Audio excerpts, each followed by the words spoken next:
सदन में आवश्यक है प्रश्नोत्तर।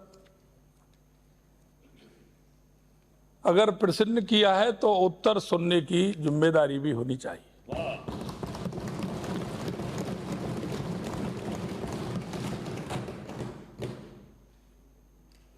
प्रश्न वो,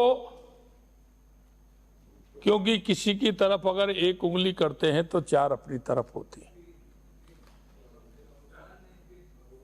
उसका कारण यह है कि प्रश्न पूछा कि बाजरे की खरीद कितने की। मैं पूछना चाहता हूं कि बाजरे की फसल अभी आने वाली है।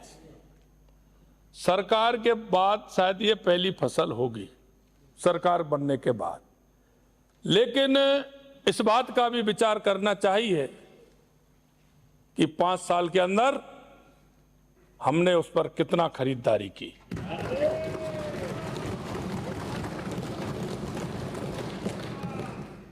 मंत्री महोदय का जवाब पूरा सुनने के बाद आपका पूरक प्रश्न आता है। पहले मंत्री जी का पूरा जवाब आप सुनिए कि मंत्री जी कह रहे हैं कि हमने आगामी बाजरे की फसल के लिए केंद्र सरकार को हमने पत्र भी लिखा है और हमारी सरकार ने आपके समय में एक जगह नहीं, हमें कई जगह धरना देना पड़ा, क्योंकि हरियाणा के किसान को, गुजरात के किसान को, एमपी के किसान को, यूपी के किसान को उस बाजरे को 2300 रुपए का मिला और हमारे किसानों ने उस बाजरे को 1400 रुपए में और 1500 रुपए में हमारा किसान का बाजरा बिका था। आपको करना चाहिए कि अगर आप इस बात को कहते हैं तो किसान के साथ धोखा किसने दिया, यह भी सुनिश्चित होना चाहिए। मैं आपके माध्यम से मैं कहना चाहता हूं, मंत्री जी का जवाब पूरी स्पष्टता के साथ था। हमने सुना है हमारी सरकार जो कुछ कहेगी वो करके दिखाएगी, ये हम विश्वास दिलाते हैं। हम राजस्थान की जनता के बीच में अगर हमारे किसी भी जनप्रतिनिधि ने जनता के आश्वासन में एक शब्द भी निकाला है, हम आपको विश्वास दिलाते हैं उस शब्द का जवाब भी हम देंगे। और मैं यही कहना चाहता हूं कि हमारे मंत्री जी का जो जवाब है वो स्पष्टतापूर्ण है कि हमारी सरकार निश्चित रूप से विचार करेगी और हमारे राजस्थान के किसान को बाजरे के लिए लाभ भी देगी। आपको बुलाऊंगा, आपको बुलाऊंगा, आप बैठिए। मैं अरे 2 मिनट, मुझे कहना है मुझे कुछ कहना है। मैं आज माननीय सभी सदस्यों से बार बार रोज आग्रह कर रहा हूं वेल में ना आए। आज जो भी वेल में आए माननीय मंत्री जी को कहूंगा उसको संज्ञान लें और उसके बाद आवश्यकता पड़े तो आप उनके लिए प्रस्ताव भी ला सकते हैं। बोलिए। क्या माननीय अध्यक्ष महोदय, आप आवश्यकता पड़ी तो ये भी करूंगा।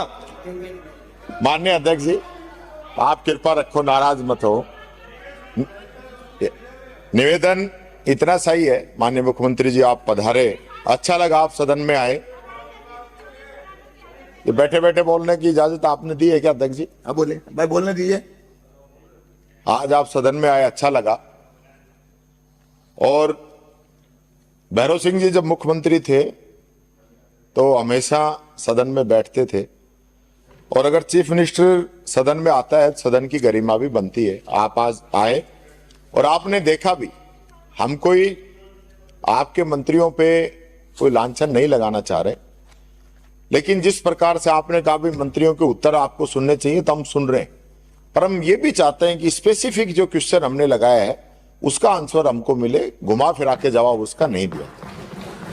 आज जो बाजरे की खरीद की जो बात है, माननीय प्रधानमंत्री जी इसको लेकर चिंतित हैं, श्री अन्न की इसको उपाधि दी है। आपके खुद के घोषणा पत्र में यह था कि हम बाजरे की समर्थन मूल्य पे खरीद करेंगे, और उसी को लेकर माननीय सदस्य क्वेश्चन लगा रही है। पहला क्वेश्चन नहीं, इससे पहले भी लगे, लेकिन खरीद नहीं हो पा रही। हम तो ये चाहते थे कि मंत्री का जवाब आए कि हमारे घोषणा पत्र में है और हम अब की बार बाजरे की खरीद शुरू करेंगे। आप कह रहे हो कि हम किसानों की बहुत बड़ी इमदाद कर रहे हैं, हम मदद कर रहे हैं। आपने गेहूं के समर्थन मूल्य की कही, 2700 रुपए की, आप 125 रुपए बढ़ा पाए, 2700 नहीं किया। और गेहूं की जो खरीद भी हुई इस साल आपके सामने वो प्रतिवर्ष का कहा था, 1 वर्ष निकल गया। अब आप बीच में मत बोलिए प्लीज। आप वो खरीद नहीं कर पाए तो आपका भी नहीं और अब जो खरीद हुई, तरीका आपका भी नहीं था वैल में ना, तरीका मुझे मत बताओ। अब जो खरीद हुई वो भी पिछले साल के मुकाबले चौथे हिस्से की हुई। वो 2-4 लोग, हमने लगभग 20 लाख टन खरीद की, आपने 5 लाख टन ही खरीद की। और बाजरा जो है उसी के लिए एक डिमांड है, आप आश्वस्त कर दे बाजरा खरीद लेंगे। नहीं खरीद पाए तो भी आप बता दो, हमें तो कोई जबरदस्ती तो ये है नहीं कि हम कोई ट्रैक्टर भर के लेके जा रहे हैं। पर आप अगर घोषणा कर देंगे आज तो राजस्थान का किसान खुश होगा, अच्छी बारिश हो रही है और इधर सरकार भी बरस जाए तो राम भी राजी और राज भी राजी, किसान की मौज हो जाएगी। मैं तो ये निवेदन करता हूं। धन्यवाद। अनुदान परिवर्तित, माननीय अध्यक्ष जी, आंकड़ा गलत बताया है इन्होंने। गेहूं में हमने इस साल 12 लाख मैट्रिक टन खरीदा है, जो कि आपने गत वर्ष खरीदा उससे 3 गुना ज्यादा खरीदा। आंकड़े के साथ आना, बात करना। बैठिए। परिवर्तित आय व्यय अनुमान वर्ष 2024-25 हो गया।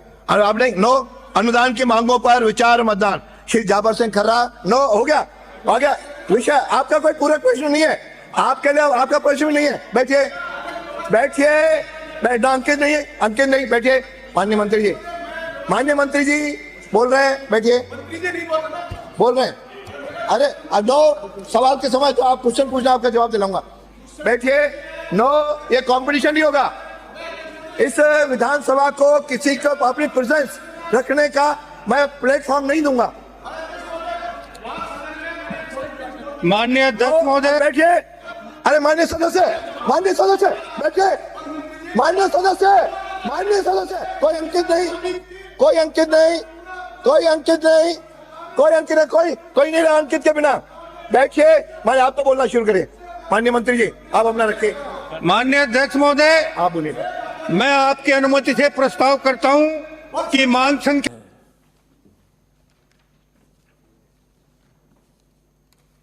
सदन में आवश्यक है प्रश्नोत्तर।